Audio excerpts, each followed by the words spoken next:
What are we going to learn today? What is a data strategy? What is the business problem we are trying to solve? The importance of data, which has become the most valuable resource. We'll define the terms we hear every day relating to data strategies and data management. We'll compare these terms to get an understanding of their usage. We'll look at some of the trends in the data strategy space. We'll look at what are the benefits of implementing a data strategy, as well as what the total cost of implementing a data strategy is. We'll also take a reality check and try to understand what all this means for us. We'll then pose a bunch of inventory questions around our data, our systems, and our people to get a better idea of how prepared we are to implement a data strategy. And then we will look at some next steps. What is a data strategy? A data strategy is a blueprint for how a company will collect, store, manage, share, and use data. Today we'll try to take this definition and put it into some more concrete terms. When implementing a data strategy, what is the business problem that we are trying to solve?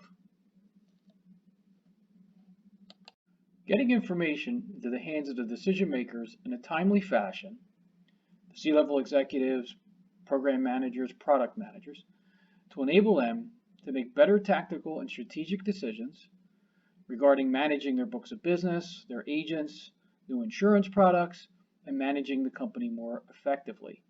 This is the problem that we're trying to solve. In May of 2017, The Economist magazine published an article about the importance of data. That article has been referenced many times since, and the article stated that data is the most valuable resource in the world, beating out oil. Data is the driving force that powers almost all business opportunities, and the use of data is an integral part of forming any business strategy. Here are the leaders in the data collection space, a very familiar group of names. Businesses have been collecting a lot of data for a long time. So why are these companies different?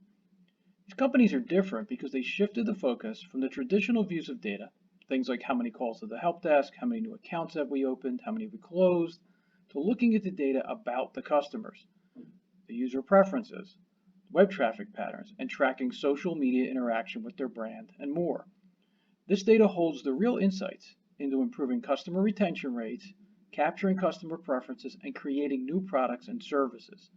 These companies started a new wave of becoming more and more data-driven by using the numbers and the analytics at the center of all their decision-making.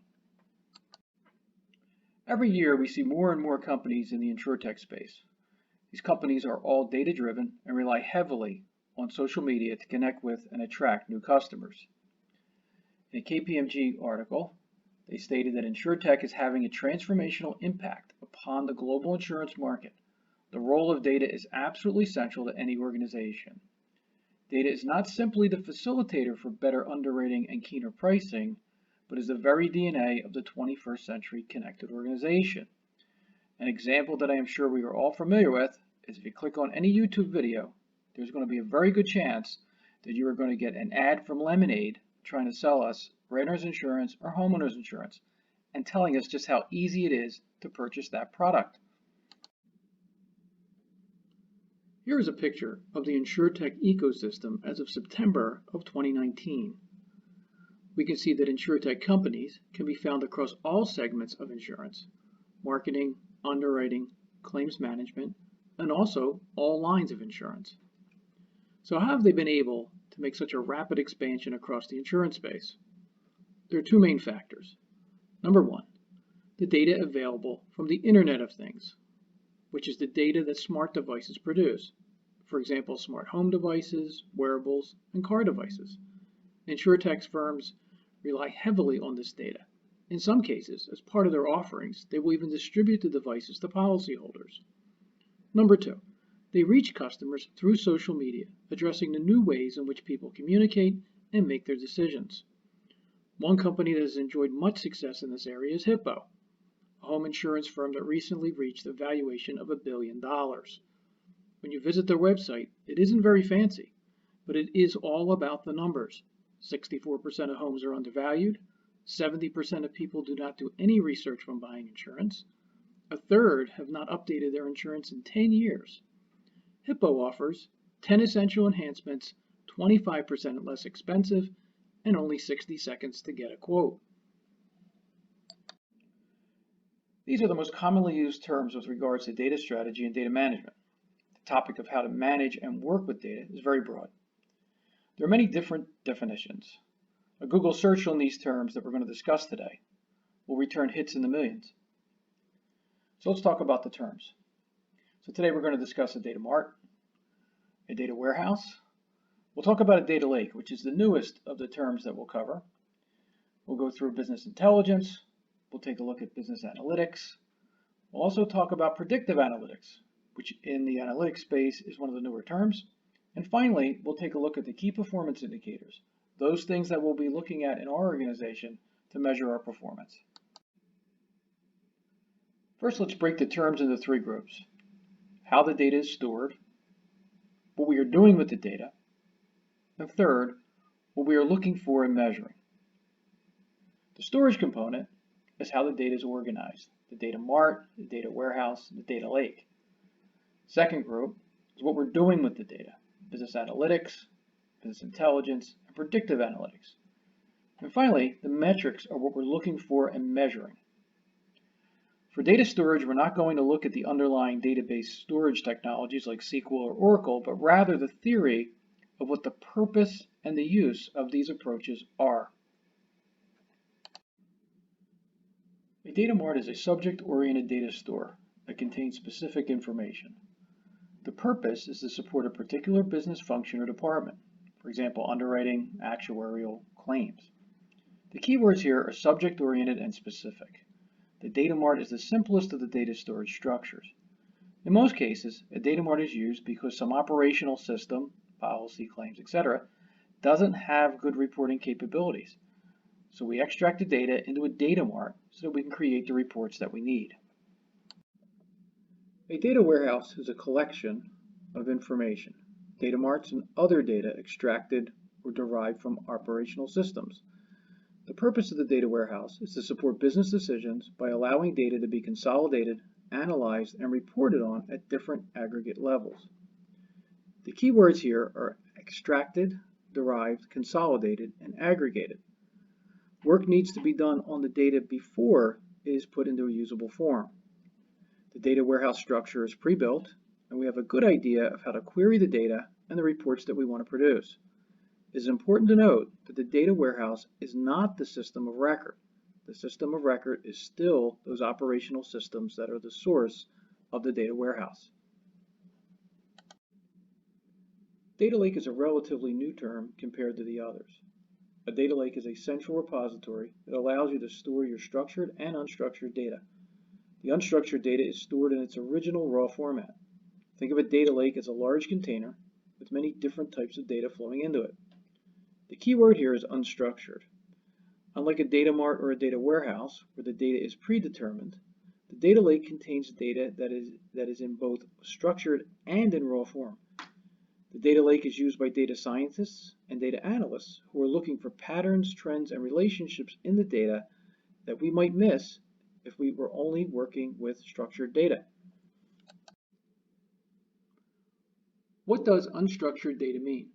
A Techopedia definition. Unstructured data represents any data that does not have a recognizable structure. It is unorganized and raw and can be non-textual or textual. An email is a good example of unstructured textual data. We have the date and the times, we know the sender and the recipients, but within the email we can have pictures, videos, hyperlinks, and file attachments.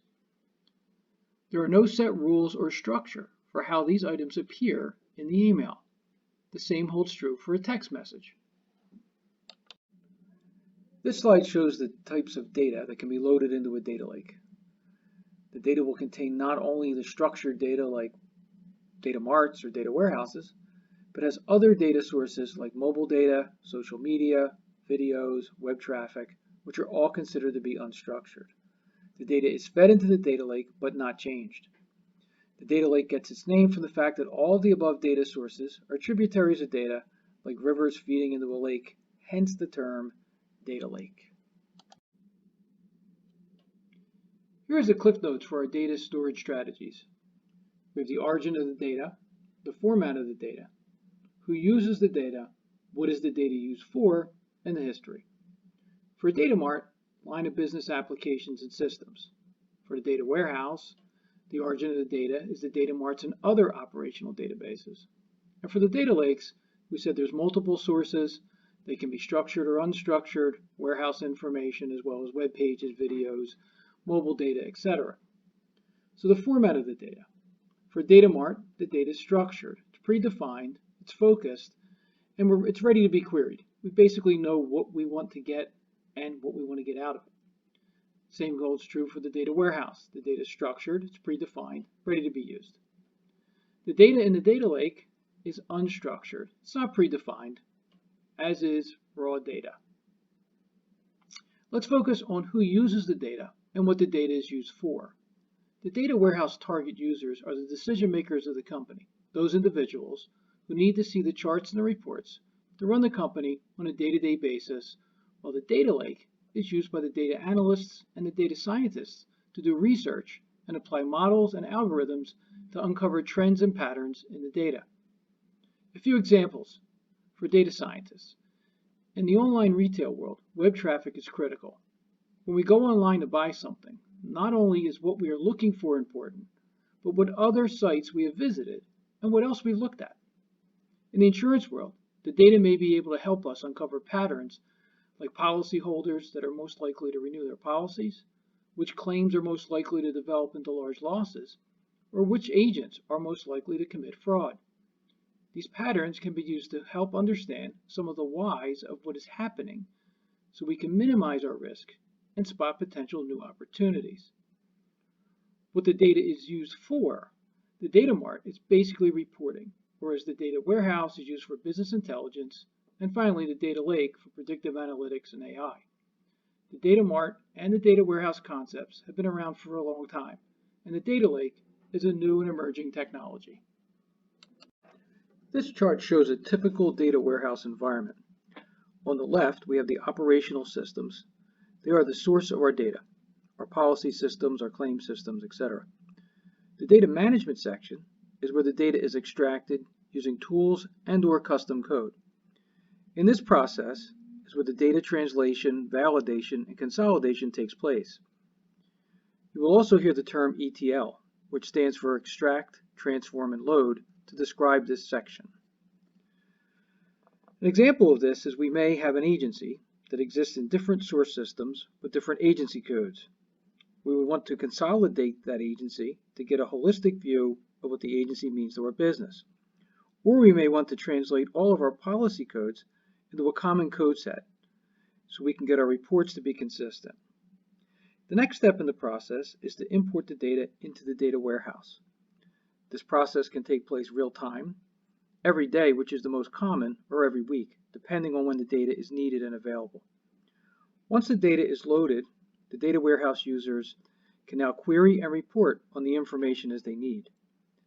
For the typical business user, the data is presented in a form of dashboards and reports. The data analyst would feed the data into models or apply algorithms to the data to look for trends and patterns. Again, a word of caution, the data has been changed. Earlier I mentioned that the data warehouse is not the system of record. From my experience, I've seen many data projects run into trouble when companies spend all of their time trying to balance to the penny the data warehouse back to their source systems. We have just reviewed the data storage components of our data strategies. Let's move on to how we will operate on the data. Business intelligence, the Gartner definition. An umbrella term that includes the applications, infrastructure, tools, and best practices that enable access to and analysis of information to improve and optimize decisions and performance. This definition covers a broad range from best practices to tools. For purposes of our presentation, we will try to narrow this down a bit on how we analyze the information. Business analytics refers to all the methods and techniques that are used by an organization to measure performance. Business analytics are made up of statistical methods that can be applied to a process, project, or department. Business analytics are performed in order to identify weaknesses in existing processes and highlight meaningful data that will help an organization prepare for future growth and challenges. We can see from the two definitions that both business intelligence and business analytics are similar. Both talk about the overall framework in which the data will be analyzed. The key words for business analytics are methods and techniques, how we operate on the data. Business analytics places more emphasis on which methods will be used to analyze the data. Business intelligence versus business analytics. Let's compare the two. Business intelligence deals with what happened leading up to the present. It identifies trends and patterns without digging too much into the whys or predicting the future. Business analytics deals with the why and the how of what happened in the past. It breaks down the contributing factors and their interconnection. At a high level, we can think of business intelligence as a historical view of what has happened, and business analytics would use this history and dig deeper and look for the reasons behind a given trend or pattern. Let's take a look at the sales of DVDs in the U.S. home video market from 1996 to 2018. The business intelligence view of this chart would be that sales peaked in roughly 2005 and have been in rapid decline ever since. Without looking any deeper in the data, we can see that sales in 2018 were about the same as they were in 1999. We would also say that the decline is likely to continue and the trend is not reversing anytime soon. Here is the same chart, adding some additional factors. Business analytics would use both historical data and other data available to dig deeper into what else was happening during that time and try to tell us why this decline in DVD sales happened. This chart shows that other media distribution technologies were coming into the market and were starting to undermine the DVD sales. In 2005, at the peak of DVD sales, both video on demand and digital sales started increasing at a faster rate, and a decline of DVD sales started. If we look closer, we can see that streaming is now the standard, and the other forms of distribution are either slowing or starting to decline. In the insurance space, a chart can show me that my renewal retention rate for a certain product is dropping. But what is behind it? Is my pricing not competitive? Has a new player entered the market? Using business intelligence and business analytics, we can start to understand the whys of what is happening with our business.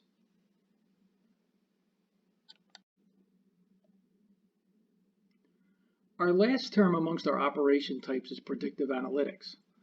Predictive analytics describes the analytical and statistical techniques used for developing models that predict future events or behaviors. There are different forms of predictive models, which vary based on the event or the behavior that is being predicted. In some cases, predictive models produce a score. The score indicates that a given event or behavior is very likely to occur. In other cases, the score can be used to rank different outcomes against each other. The keywords here are models and predict future events. The data analysts and data scientists use models and algorithms to try and predict future outcomes.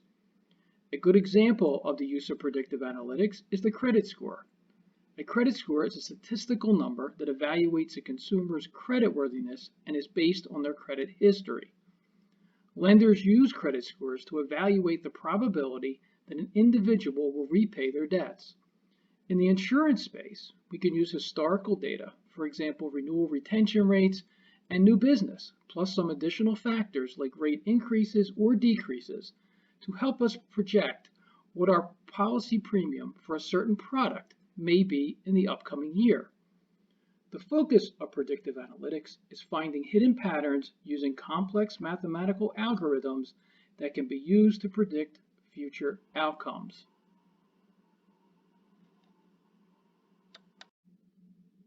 Here is the Cliff Notes page for the operations components of our data strategies. We have the time period, the objective, the usage, the insight and actions. So for business intelligence, the time period is the past and the present. For business analytics, we look at the past and the present, looking forward to improving our future operations. For For predictive analytics, we're projecting or predicting what is going to happen in the future. Our objective for business intelligence is to explain what happened in the past. For business analytics, we explain the why and the how of what happened in order to extract meaningful insights and factors. And for predictive analytics, we want to find those hidden patterns that can be used to predict future outcomes. For usage for business intelligence, it's to run the current business operations. For business analytics, it's to change the business operations and improve productivity. For predictive analytics, it's to create projections, forecasts, and trending. So insights in action. For business intelligence, it's to learn about the current state of the business from the data we've collected to address business problems and opportunities. For business analytics, by using our experience along with the data we've collected, we can get meaningful insights to measure existing processes and create actionable items to improve our operations. For predictive analytics, the algorithms detect the complex patterns and create a model to address the key business concerns. Key performance indicators. Key performance indicators are measurements used to identify and quantify business performance. A KPI can really be anything that an organization identifies as being an important driver of the business. The goal is to identify the metrics that have the most impact on your organization and tune out the noise from the rest of the data. I have an IT background, so I can make this statement. So a word of caution, an IT-led data strategies project without the business identifying the KPIs will end up with a lot more data than you really need. The KPIs are what we are looking for. In accounting, there's many ratios that help us understand the health of a company. In the insurance space, there are many KPIs that most companies use to measure the profitability and efficiency of their organizations. These KPIs can be used to compare themselves against their peers. Here are just a few examples of some insurance KPIs. Cost per claim, loss ratio, average policy size, combined ratio, expense ratio, renewal retention rate. There are several sites on the internet that have a long list of KPIs that you can look at and determine if they have relevance for your organization. Let's take a look at some of the interesting trends in the data strategy space. A Deloitte & Touche report called 2020 Insurance Outlook, Insurers Adapt to Grow in a Volatile Economy, stated that while a large part of a company's IT spending goes towards core systems, budgets are starting to shift away from core applications towards analytics, data security, and other advanced functionality. Today, older systems support about 80% of all insurance industry transactions, but those systems are complex, and they were never intended to produce the reporting needed to enable the business. The time and cost to move to a new system forces companies to look at alternatives to keep up with the changing environment. In my opinion, what this report is telling us is that companies are realizing that they cannot wait for a new insurance system to replace an older system. And moving to a new system is no guarantee that it will provide you with the information you need. There's a common misconception that the only way to get the data a business needs is to move to a new system. In some cases, extending the life of an existing system with new technology can be a more cost-effective way of providing the data necessary to move the business forward. Companies are spending on business intelligence because those solutions provide the actionable insights that the business needs to compete. Here are a few more reports on the use of predictive analytics. According to Willis Towers Watson, 54% of insurers utilize predictive models to collect data regarding their customers and their businesses. A Zion Market Research report shows that predictive analytics is growing at a compound annual rate of around 21% per year. Here are some of the most popular ways in which predictive analytics will be used in 2020. Pricing, identifying customers at risk of cancellation, detecting the risk of policy fraud, exposing agency fraud, risk selection, identifying claims that unexpectedly become high-cost losses, and creating new products. There are many benefits to implementing a good data strategy. After looking at a number of websites, these are the consensus benefits people are saying that you will get when you implement a good data strategy. better decision making, improved data quality, better data controls, boost profitability, increased efficiency, detect new opportunities more quickly, positions an organization to become a data-driven organization, enables you to transform your data into information. The benefits in the first section are hard to quantify, and in some cases they may or may not be true for your organization. However, the last two benefits are more concrete. If you implement a sound data strategy, you will be in a good position to move to the next level to utilize business intelligence and business analytics to improve your organization and become more data-driven in your decision making. What is the cost to implement a data strategy? Depending on the complexity of your systems, the quality of your data, and your goals, the answer is it can be very expensive. In this section, we will identify what the major costs are so you can have a better understanding of how to control those costs for your data strategy. There are three major contributors to the overall cost regardless of which strategies you choose to implement. The costs are storage, software, and staff. For storage, this is relatively inexpensive with many options, preferably a cloud solution. Amazon Cloud, Google Cloud, Microsoft, IBM, these are all viable solutions. For software, we have our initial licensing costs. We have the ongoing cost. This is what we're going to pay each year to use the software. We have the training cost, and this depends on the tools and or the products we buy. For software, a monthly subscription model is the most popular. For staff, this can be very expensive. Using in-house resources, if the skill sets are available, or using outside consultants for implementation, the cost can quickly add up. So what is my total cost? In my experience, I would break it down into three parts. Part 1. What is the amount of the initial check? The one that I need to write for the software, the consultants, and whatever else is needed for implementation. Anything I don't have today. Part 2. The cost of in-house resources. These are the folks we need for the project that are already in our budget because they have day jobs. These are referred to as the soft costs. And part 3, once we are in production, what is the recurring cost? The storage plus the software plus our staff. Here is our cliff notes for the cost associated with implementing the different data strategies. These costs are all relative to each other. Storage is a lot less expensive than resources. I don't know the size of your pocketbook, so a couple $1,000s per month may be expensive to some, but not to others. For storage, we have the cloud storage, which has made things very inexpensive. $500 to $1,000 per month, depending on how much data you want to store and how long you want to keep it, and what features like backup and recovery you choose. For database software, depending on your preference, open source solutions like MySQL are free, but Microsoft SQL and Oracle require licensing. MySQL is free, but you don't get any support. $10,000 one-time charge for Microsoft SQL and $2,000 per month if you choose support. Oracle has a complex model based on CPUs and servers. For data import software, there's many players in the market. The big hidden cost is that you have to learn the tool in-house or pay for consultants to build it out based on your requirements. For most ETL tools, the monthly costs range from $500 to $1,000 per month based on the number of users. Pricing can also be a monthly subscription fee. Data visualization software. This is the software that's used to produce the charts and the dashboards. Buyer beware, there are many low-cost options available. You get what you pay for. Costs can range from $500 to $1,500 per month based on the number of users and the features you need. Staff. Different skill sets are required at different times of the project. Developers, data analysts, data architects, business analysts.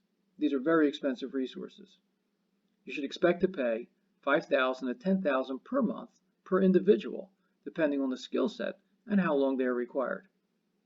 Also, don't forget the internal business staff that is required to work with and provide information to these resources. There are many tools and products available. Some handle one or more aspects of what is needed. Again, these are ballpark figures.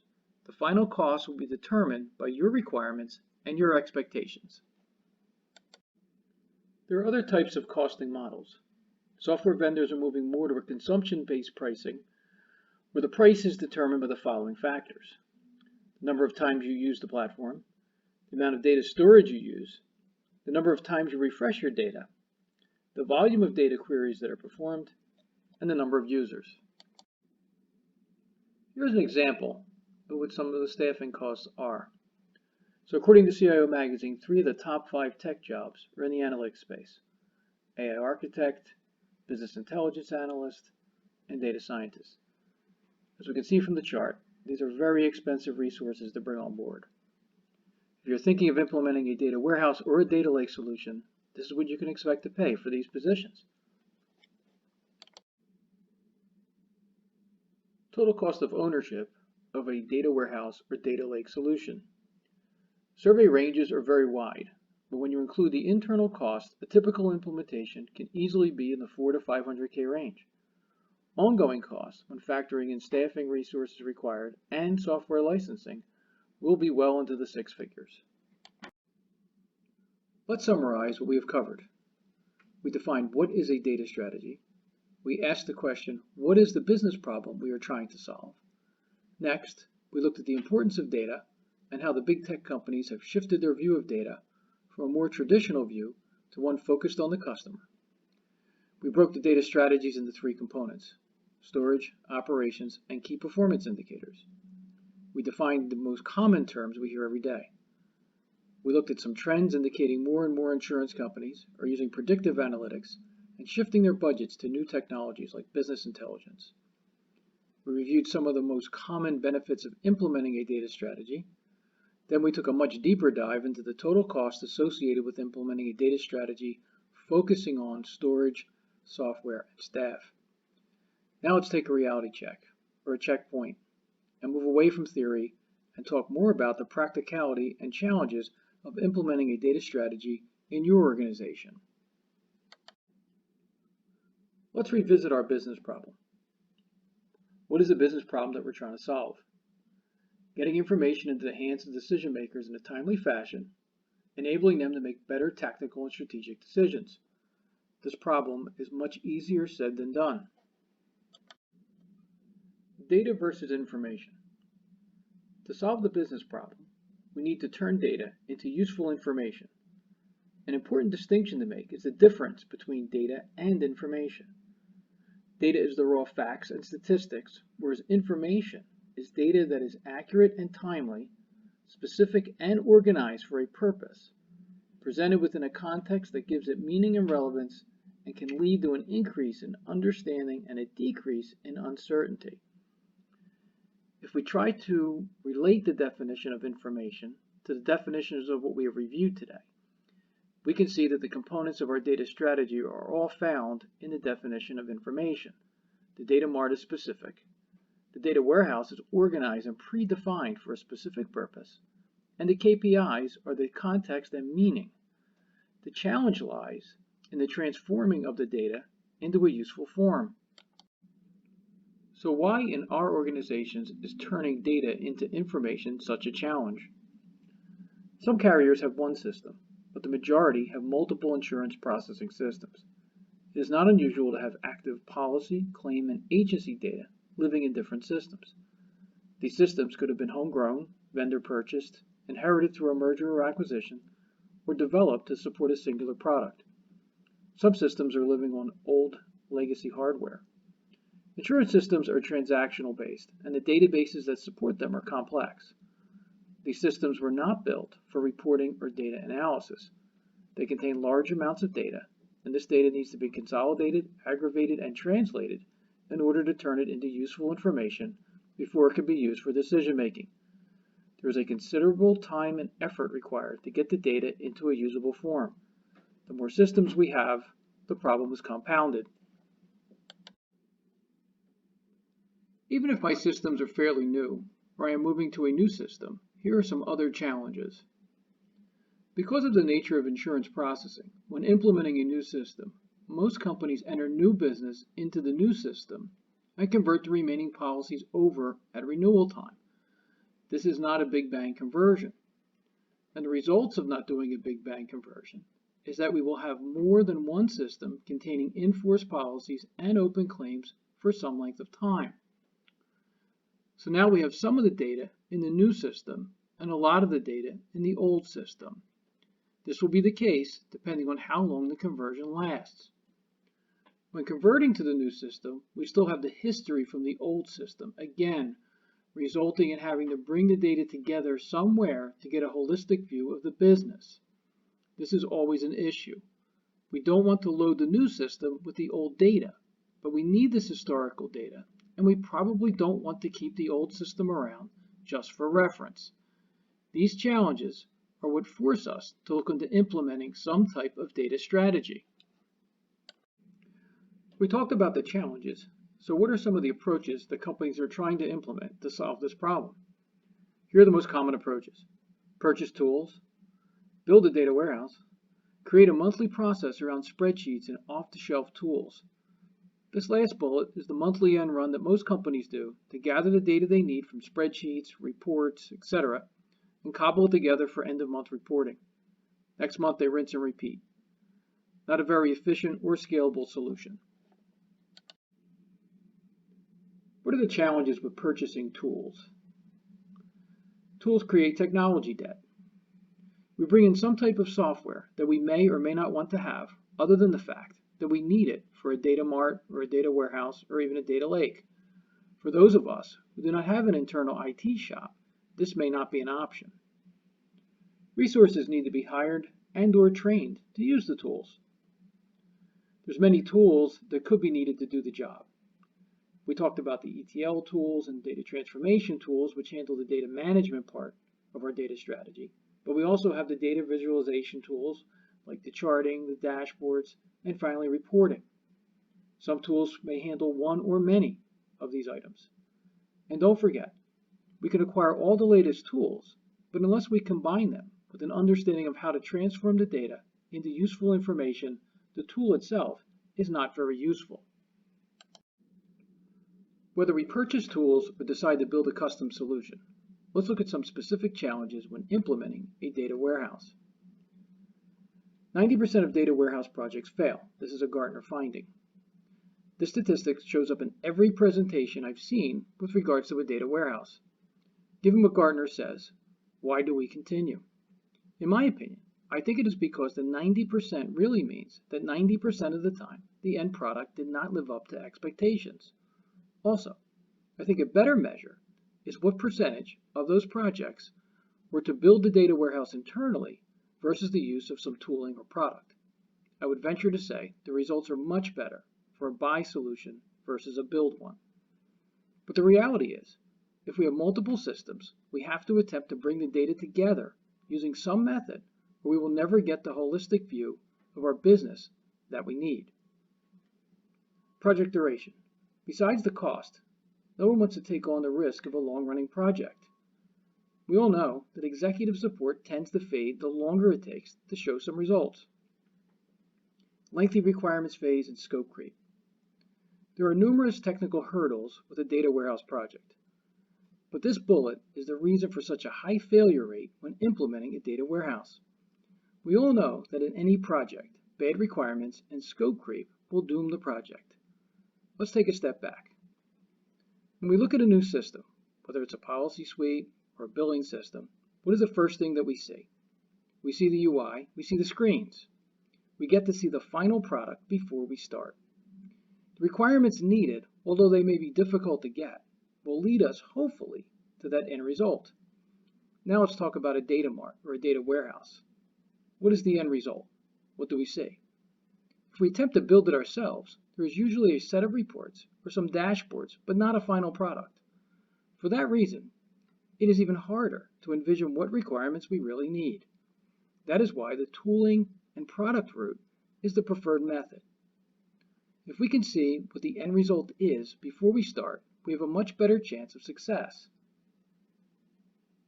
If the systems have poor data quality, a data warehouse will not fix this. Garbage in, garbage out.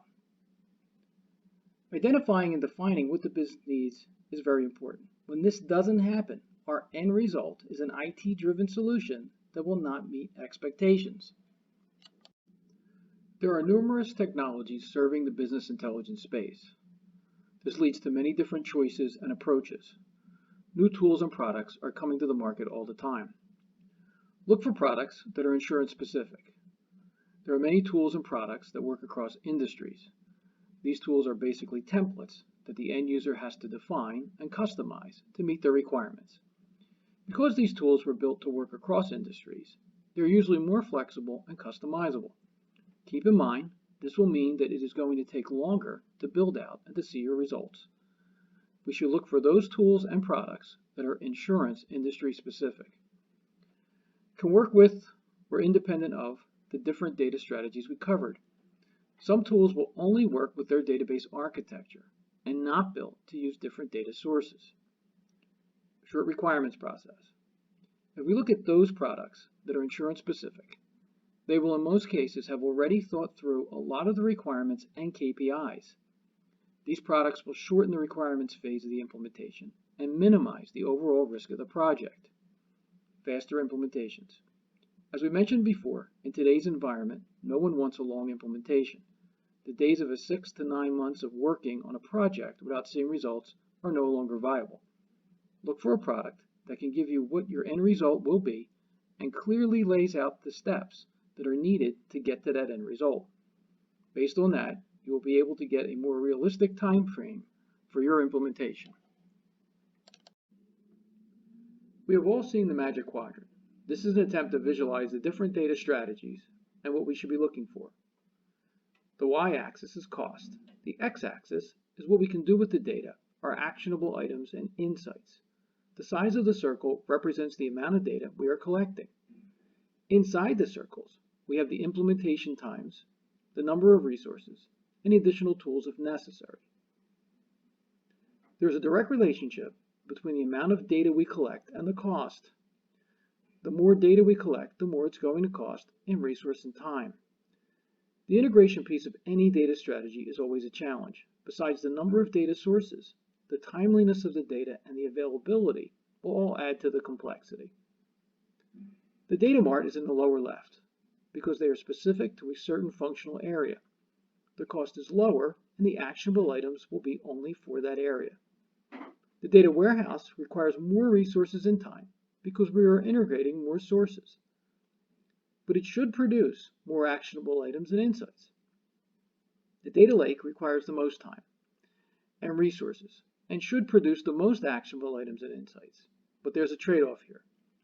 If we are not willing to bring in the right skill set, namely the data analysts and the data scientists, then we will not get the insights we're looking for. We should not commit to this type of strategy without having the skill sets we need. The circle we want to avoid is the red circle, what I call the data wasteland. Here we spend a lot of time and money to collect a lot of data, but we really don't know what to do with it. This happens when we don't have good requirements or we have not defined the KPIs we're looking for.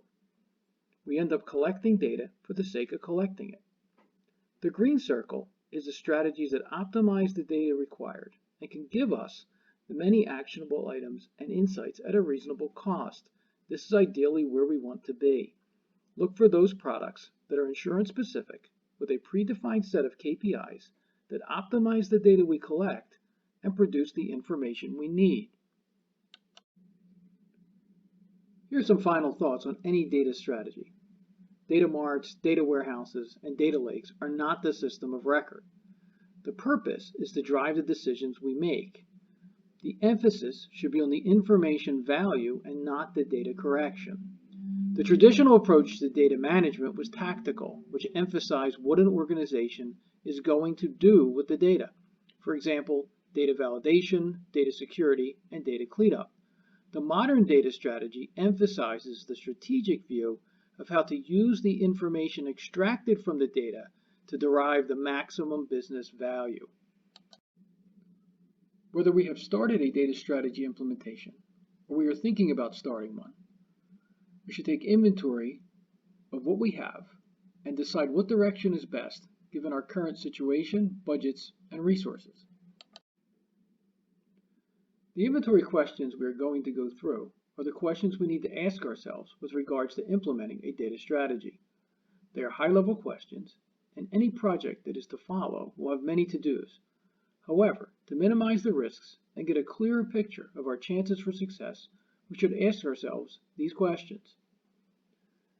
Do I have the information I need to run the business? Why do I need to implement a data strategy? Statistics show most data warehouse projects fail. What makes me think I'll buck the trend? What are the consequences if I do nothing? What is my time horizon for seeing results? Do I have a process in place that allows me to get the information on a timely basis? Does my organization spend too much time getting the data into a usable form? If I have multiple systems today, how is my data being consolidated? How good is the data quality of my current systems? If I plan to replace any of my systems, how will I bring the data from the old system and the new system together? What is my plan for dealing with the history that is in the old system? Regardless of the data strategy I choose, have I realistically budgeted for what my total cost will be? Do I have the internal business and technical staff to dedicate to the effort, or will I have to hire consultants? Is there a product that meets my needs or one that can be customized to my requirements? This checklist is not comprehensive, but by answering these questions, you will have a realistic view of what it will take to implement a good data strategy. Thank you for your time. I hope that we all have a better understanding of the different data strategies and how they can be used in your organizations. At IDP, we have developed some innovative solutions and approaches with regards to implementing insurance data strategies. If you would like to talk with us, feel free to contact me. Thanks again.